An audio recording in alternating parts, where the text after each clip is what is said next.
Ravi de vous retrouver pour cette île paradisiaque qui sera aujourd'hui celle du cinéaste, de l'auteur, du dramaturge Eugène Green qui est avec nous aujourd'hui. Bonjour Eugène. Bonjour.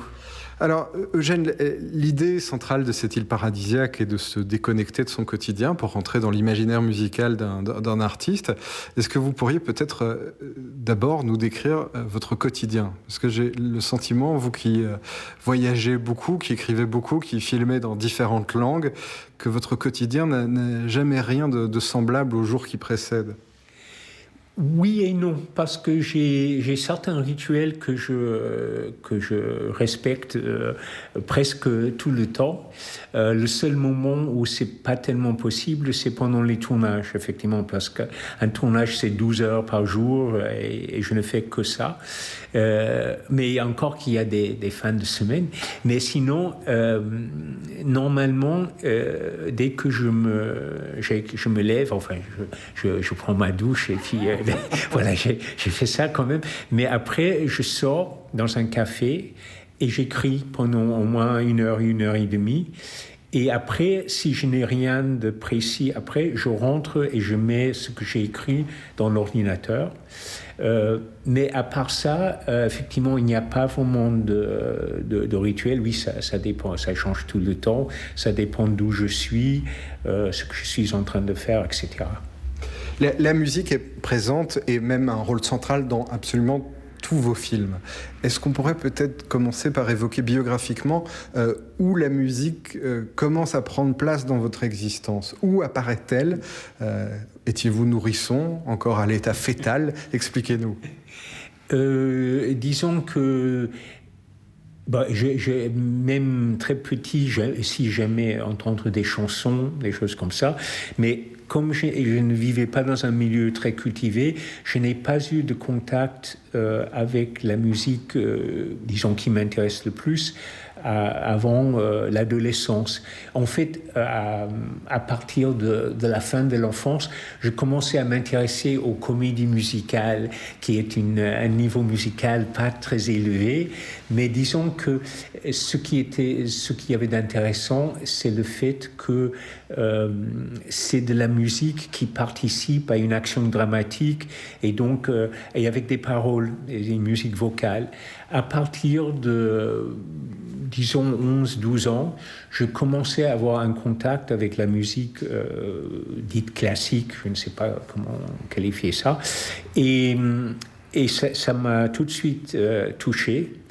Et j'ai cherché des possibilités d'en écouter. Donc, à l'époque, il y en avait même des concerts à la télévision, il y en avait à la radio. Et puis, j'ai commencé à pouvoir acheter des disques et aller moi-même au concert. Et voilà, ça a évolué. J'ai toujours eu un intérêt pour la musique dite ancienne, c'est-à-dire de Mozart et avant. Et ça est resté. Et il y a d'autres. Il y a quelque chose du 19e siècle qui m'intéresse. Il y a des choses du 20e siècle qui m'intéressent. Mais c'est vrai que la musique qui me touchait le plus profondément, c'est la musique qui va de la Renaissance jusqu'à Mozart. Alors, on va rentrer dans votre univers musical avec cette première plage de l'île paradisiaque. Je vous laisse la découvrir.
Sur l'île paradisiaque d'Eugène Green, nous venons d'entendre du Claudio Monteverdi et probablement ce que Claudio Monteverdi a fait de plus beau, et pour cause, il a tout mis dans cette œuvre. Ce sont les vèpres à la Beata Vergine.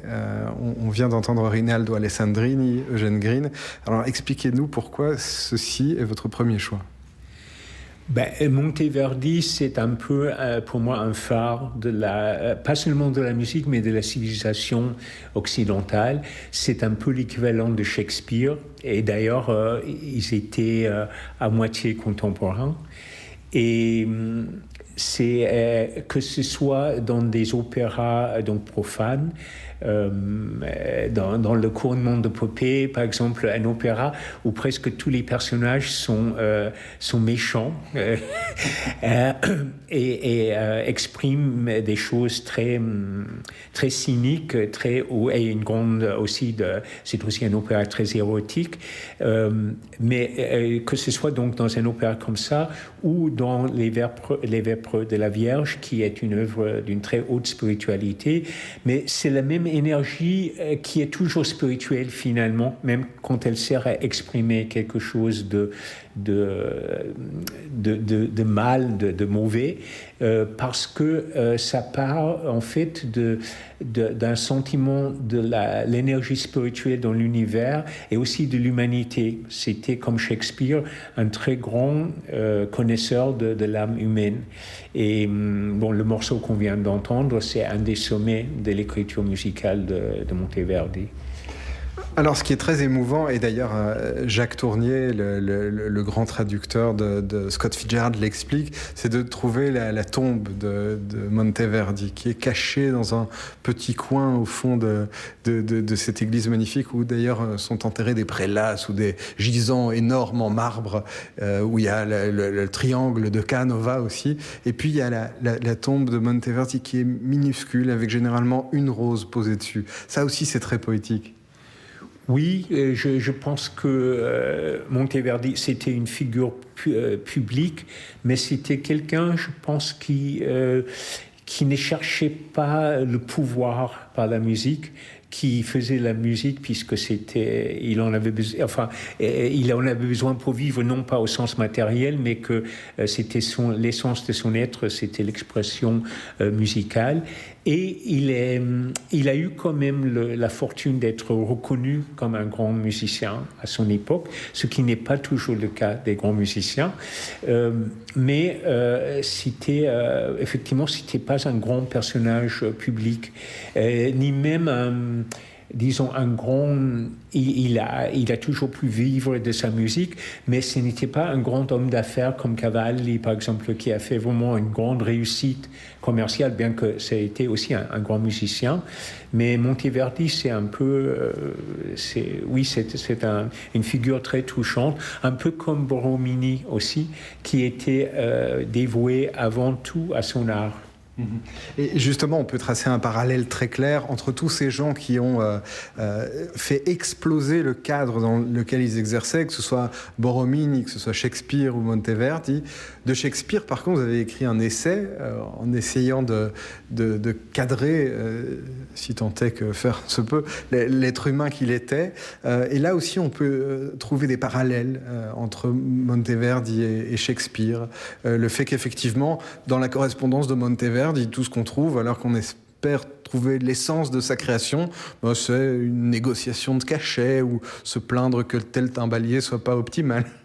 Oui, mais c'est-à-dire la correspondance des grands hommes à cette époque, ils ne cherchaient pas à exprimer leurs états d'âme en général, ou c'est dans une partie de la correspondance peut-être qui n'a pas survécu puisque c'était trop intime, mais comme Shakespeare aussi, c'était quelqu'un qui était engagé dans la vie réelle, la vie matérielle, et effectivement, c'est dans sa musique en fait qu'on doit chercher l'homme, comme chez Shakespeare, c'est dans son œuvre, dans ses pièces et ses poèmes, et pas dans des éléments de biographie qui sont très peu nombreux et puis qui ne sont pas en général très, très intéressants. On va poursuivre sur la plage suivante, Eugène Green, et on reste dans la musique italienne.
Sur l'île paradisiaque d'Eugène Green, encore de l'opéra baroque italien.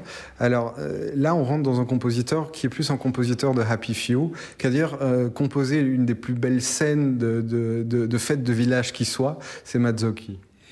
Oui, Mazzocchi, donc c'était un intellectuel, plutôt un dilettante au sens noble du terme, c'est-à-dire que la musique n'était pas son métier vraiment principal, il ne vivait pas de la musique, il était aussi archéologue et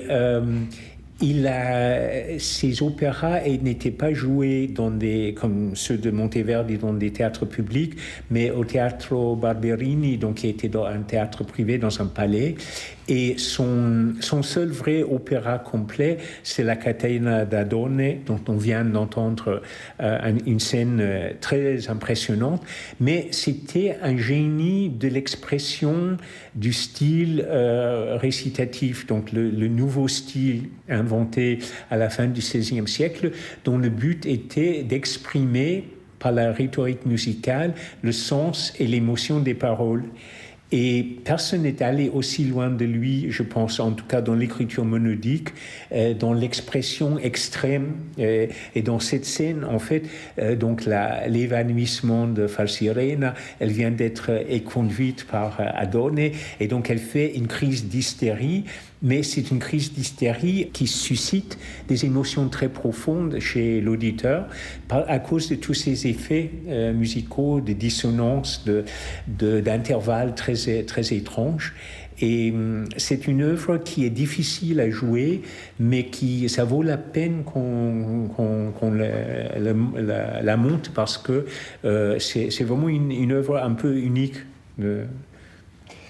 Elle était formidable, cette époque où à la moindre contrariété, on pouvait s'évanouir. Oui. Bon, là, elle, avant de s'évanouir, elle éprouve toute une série d'émotions très fortes. Mais effectivement, voilà, elle s'évanouit. Alors on va poursuivre Eugène Green avec ce qui est probablement une des plus belles mélodies de Mozart, qui est un genre où il s'est finalement peu exprimé quand on le compare à Schubert, mais où on trouve des perles absolument magnifiques, notamment ce Abendempfindung am Laura, qui est d'ailleurs cité, on en trouve 3 vers je pense dans votre dernier livre, Moine et Chevalier, dont on parlait plus tôt cette année dans Demander le programme, et qui est disponible aux éditions du Rocher. On va écouter cette mélodie par nul autre que Frau Schwarzkopf, qui était accompagnée pour l'occasion, excusez du peu, par Walter Gieseking.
Sur l'île paradisiaque d'Eugène Green avec Mozart. Alors Eugène Green, vous me permettrez d'être très succinct, mais parlez-nous simplement de Mozart. Ça, c'est très difficile parce que Mozart, c'était un peu pour moi une entrée dans l'art. C'est à travers Mozart que j'ai découvert, disons, ce que peut faire la musique et l'art en général. Donc, je ne peux pas en parler comme ça en quelques phrases, mais c'est un compositeur qui est différent des compositeurs baroques, que j'apprécie beaucoup, mais qui reste encore très, très important pour moi. Et comme compositeur d'opéra, je pense que c'est le plus grand compositeur d'opéra de toute l'histoire de la musique occidentale. Mais là aussi, on travaille un peu de manière cyclique aujourd'hui, mais là aussi, on peut dire que c'est quelqu'un qui a fait sien tous les styles de ses prédécesseurs et qui les a fait voler en éclats. C'est le cas du concerto pour piano, enfin pour clavier, c'est le cas de l'opéra, c'est le cas des symphonies. Il a pris le relais. On peut dire qu'il n'a rien inventé, formellement parlant, mais là encore, comme Shakespeare et comme Monteverdi, c'est quelqu'un qui a changé tout son biotope. Oui, je suis tout à fait d'accord avec ce que vous venez de dire. C'est parce qu'on trouve par exemple des traces dans la grande messe. On trouve une écriture polyphonique qui remonte en fait à ses prédécesseurs de Bach ou Handel éventuellement, mais Handel c'est autre chose. Mais effectivement, il prend le style, ce qu'on appelait le style galant, en fait, inventé pour l'orchestre moderne au XVIIIe siècle. Mais c'est par un génie personnel qu'il infuse ces formes dont il a hérité de quelque chose qui ne ressemble à rien d'autre. Quand on entend 3 mesures de Mozart, on sait que c'est du Mozart et pas quelqu'un d'autre. Mais effectivement, il n'a inventé aucune forme. Et donc c'est peut-être que ça devrait nous faire réfléchir aussi par rapport à l'hystérie de l'invention formelle, surtout au XXIe siècle où on a à la fois tout inventé et tout détruit de ce qu'on peut inventer et détruire dans le cadre de la civilisation occidentale. Et donc il faut peut-être chercher à être original autrement. Mais ce qui est finalement rassurant, c'est que on parlait plutôt de la disparition des langues. Certaines langues réapparaissent.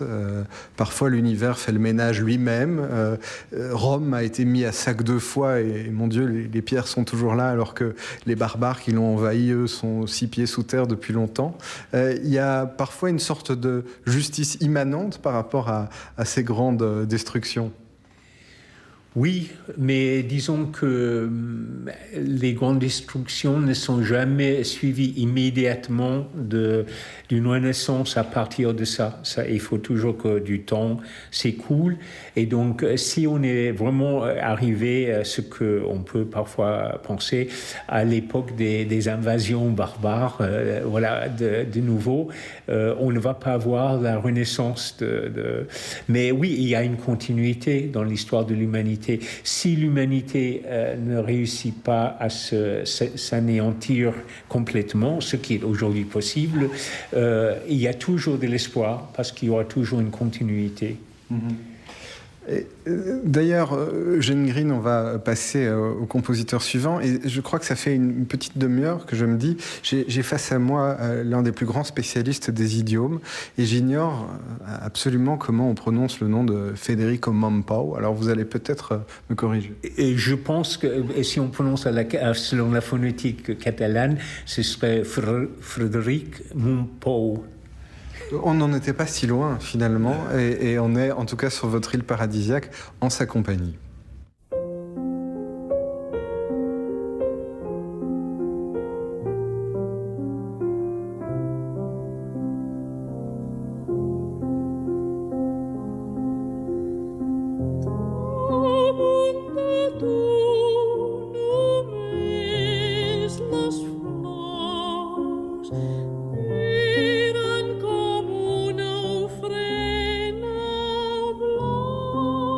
Blanco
Alors ce compositeur, et on vient d'entendre la voix céleste et défunte de Montserrat Caballé, je m'étonne de le trouver sur votre île paradisiaque, Eugène Green. Expliquez-nous pourquoi.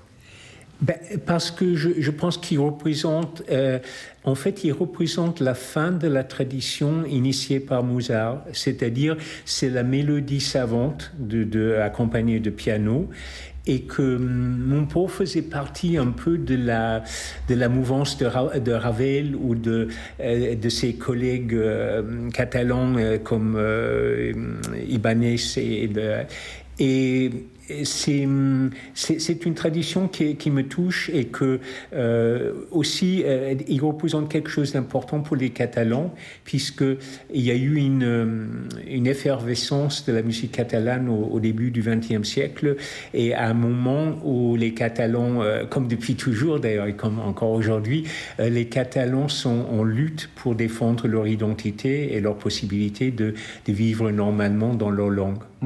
Et il n'y a qu'une seule chose dans toute l'histoire de l'Espagne qui tue la culture espagnole, c'est l'apparition du régime de Franco, où là, la musique est stérilisée.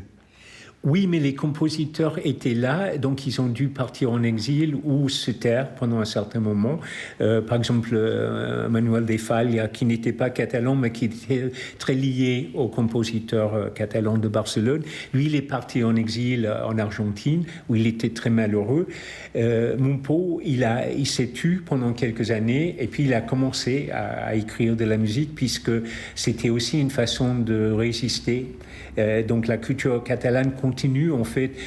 Officiellement, même la langue était interdite dans tout lieu public, mais les artistes ont continué à produire de l'art, et c'est une des choses, enfin peut-être la chose la plus importante qui a permis aux Catalans de surmonter ce vide, cette horreur de la dictature qui a duré 40 ans.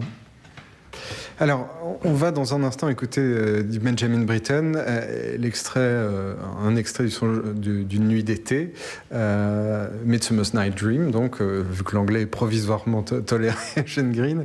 Alors, on peut peut-être parler de la pièce de théâtre, qui est une pièce qui vous intéresse énormément. On l'a lue dans votre livre sur Shakespeare. D'abord, où la classe-t-on dans les in quattro de Shakespeare ?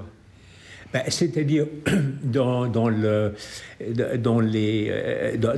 version in folio, donc qui était la première version complète des pièces, c'est classé comme une comédie.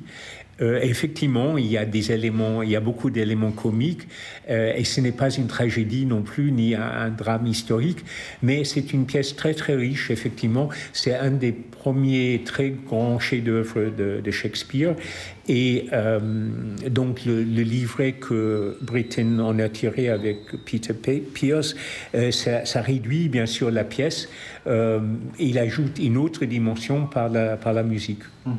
Il y a aussi Fairy Queen de Purcell que j'aurais pu imaginer voir sur cette île paradisiaque.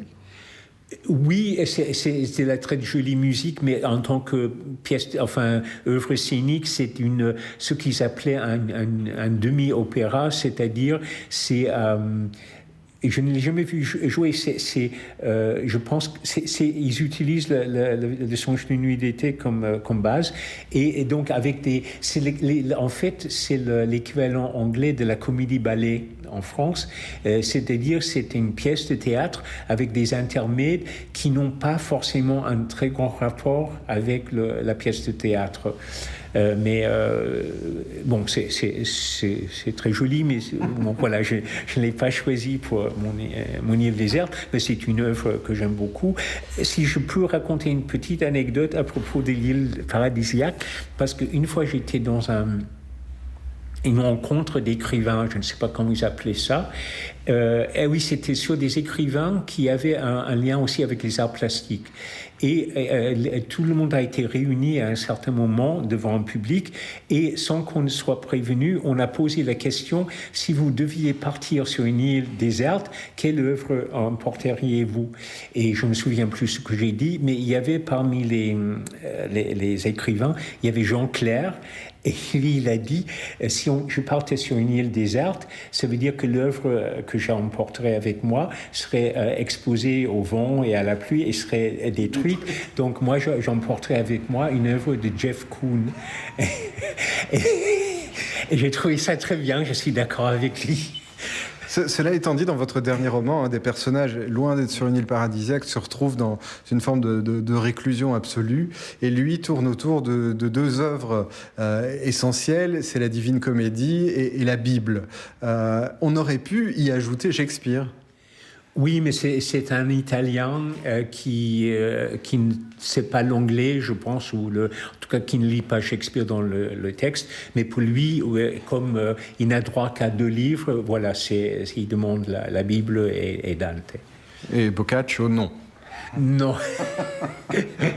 Alors, Eugène Green, on va écouter cette dispute entre Titania et Oberon.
Sur l'île paradisiaque de Eugène Green, Titania et Oberon viennent de se disputer. Alors expliquez-nous peut-être théâtralement ce qu'on vient d'entendre, Eugène Green.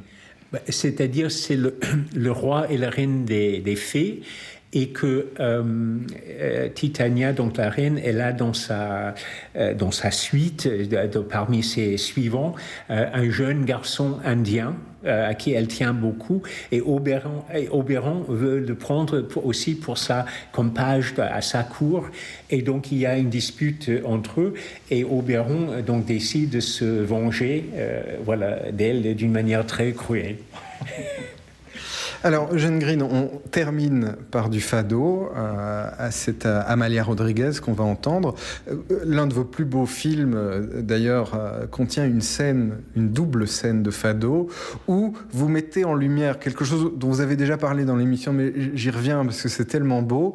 C'est le fait que dans le fado, un peu comme chez Schubert d'ailleurs, la joie est parfois plus triste que la tristesse elle-même.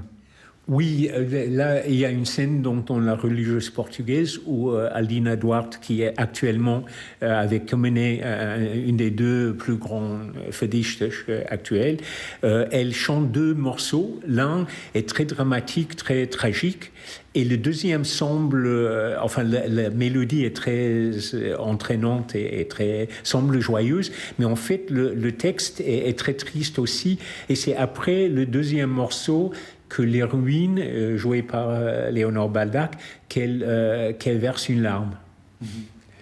Alors expliquez-nous ce qu'on va entendre là.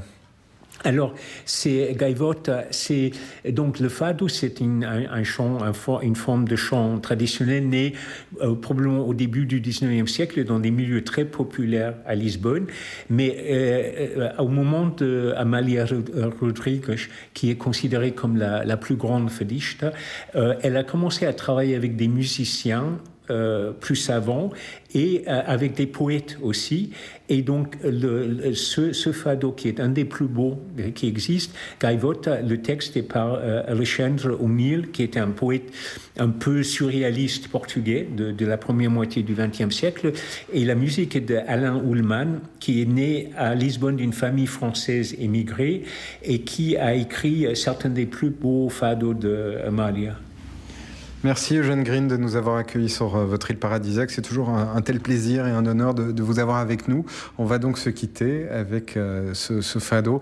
Et comme vous le prononcez bien et que vous maîtrisez le lusitanien dans ses moindres détails, je vais vous laisser prononcer le vrai nom d'Amalia Rodrigues. Amalia Rodrigues. Merci à vous.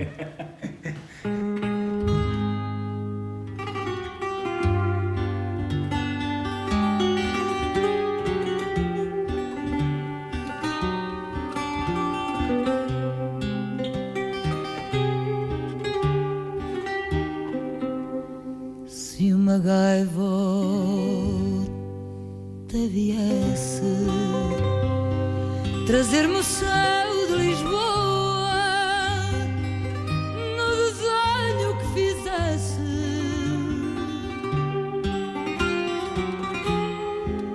nesse céu onde olhar é uma asa que não voa, os morais se caem no mar.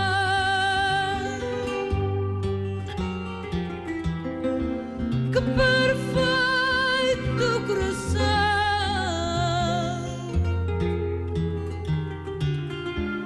no meu peito bateria.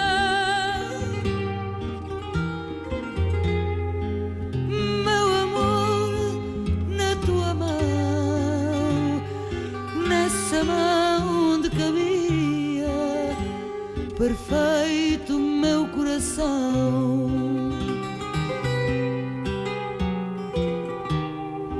Se um português marinheiro dos 7 mares andarilho fosse quem sabe primeiro a contar-me o que inventasse, se um olhar de novo brilho ao meu olhar se lançasse,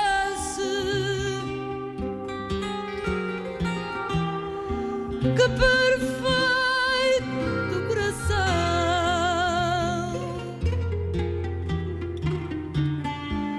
no meu peito bateria.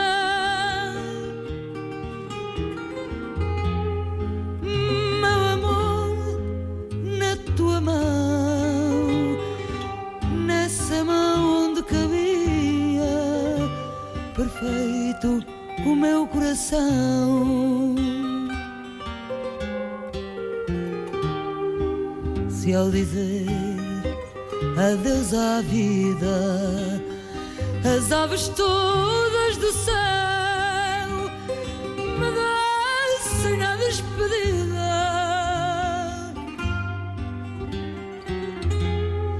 O teu olhar derradeiro,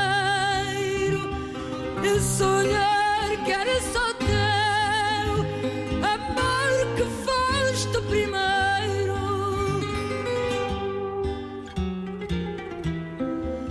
que perfeito coração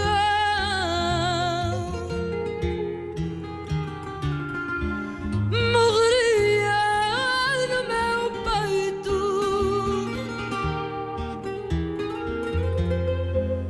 Meu amor, na tua mão, nessa mão onde perfeito bateu o meu coração.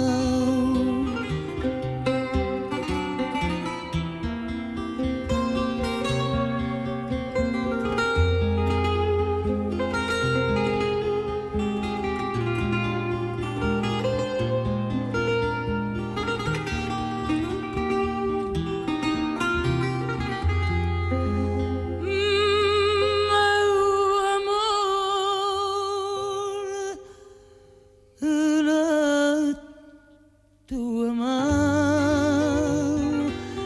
nessa mão onde perfeito bateu o meu coração.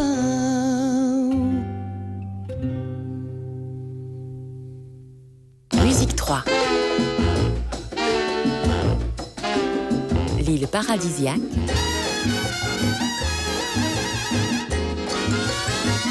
Camille Dorey.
première fois, Liège accueille une exposition immersive de Monet à Kandinsky vers le modernisme. Découvrez ces artistes qui ont révolutionné l'art. De Monet à Kandinsky, dès le 24 juin au Palais des Congrès de Liège. Réservation sur classical.be. Avec Musique 3 et la 3. Musique 3 et la 3 présente le jazz en live revient à Rossignol. 24 concerts, plus de 100 musiciens connus ou émergents. Lenini, Akamoun, David Links, Majid Bekas et bien d'autres. Le 37e Gaume Jazz du 6 au 8 août à Rossignol dans le respect des règles sanitaires. Info gaume-jazz.com avec Sabin for Culture, la libre et l'avenir. Changer d'air. Musique 3.